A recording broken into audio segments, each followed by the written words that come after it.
மெய்ப்பித்து காட்டியவர் தான் நம் கர்ம வீரர் காமராசர் அவர்கள். அவரை பற்றி தங்களுடைய உரையாக பேச வருகிறார் 9ஆம் வகுப்பு மாணவி மேகாஸ்ரீ. வையகத்தை பாடலித்து வைத்த என் பாட்டு தலைவன் பாரதியார் அவர்களுக்கும் ஆண்டுகளாக வயது ஏற ஏற இளமை கூடும் பேரதிசயம் பெற்ற என் தமிழ் அன்னையை வணங்கி தங்களை விட உயரத்தில் நிற்க வைக்க எங்களை தரணியை ஆள வைக்க முழு மூச்சை இழக்கின்ற ஆசிரியர் பெருமக்களை வணங்கி அறியாமையை சுருக்கி அறிவை பெருக்கி நாளை சூரியன் போலொலி வீச காட்டிருக்கும் இளம் காளையர்களே, கண்ணியர்களே, வருங்கால மேதைகளே, எதிர்கால தேவைகளே, உங்கள் அத்தனை பேரையும் என் சிரம் தாழ்ந்து வணங்கி பேச போகிறேன் என் தலைப்பில் இறங்கி.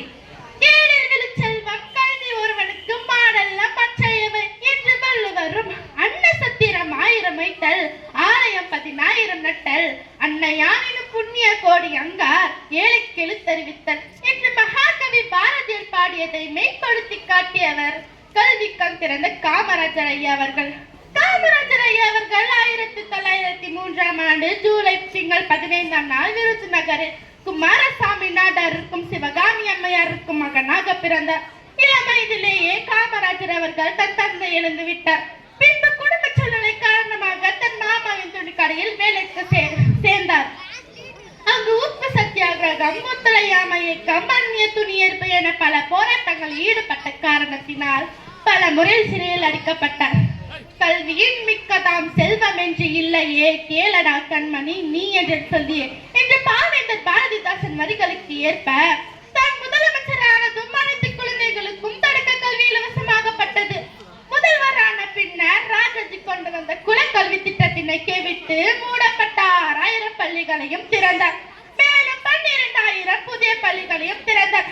சாதிகள் இல்லை பாப்பா தாழ்ச்சி வச்சு சொல்லல் பாவம் என்று பாரதியார் வரிகளுக்கு இணங்க ஏழை பணக்காரர் பாகுபாடு இருக்க கூடாது என்பதற்காக பள்ளியில் சீருடை கட்டாயமாக்கினார்.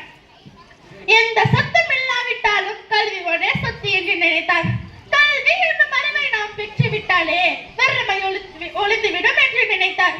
மாடு பிடித்த கையை கல்வி கற்க வைத்த பெருமை காமராஜர் ஐயாவை மைத்தும் தான் சேரும். ஒரு முறை மாடு மேய்த்துக் கொண்டிருந்த சிறுவனை அழைத்து ஏன்பா பள்ளிக்கு செல்லவில்லையா என்று கேட்டார். அதற்கு சிறுவனோ மாடு மேய்த்தால் தான் உணவு என்று கேள்வி எழுப்பினார். அன்றிலிருந்து கொண்டு வரப்பட்டதான் திட்டம்தான் இலவச மத்திய உணவு திட்டம். பின்னர் காமராஜர் அவர்கள் 1975ஆம் ஆண்டு அக்டோபர் 2ஆம் நாள் காலமானார். அவர் சென்றாலும் அவர் நன்மைகள் இன்னும் பூமியில் இருக்கிறது. நன்றி.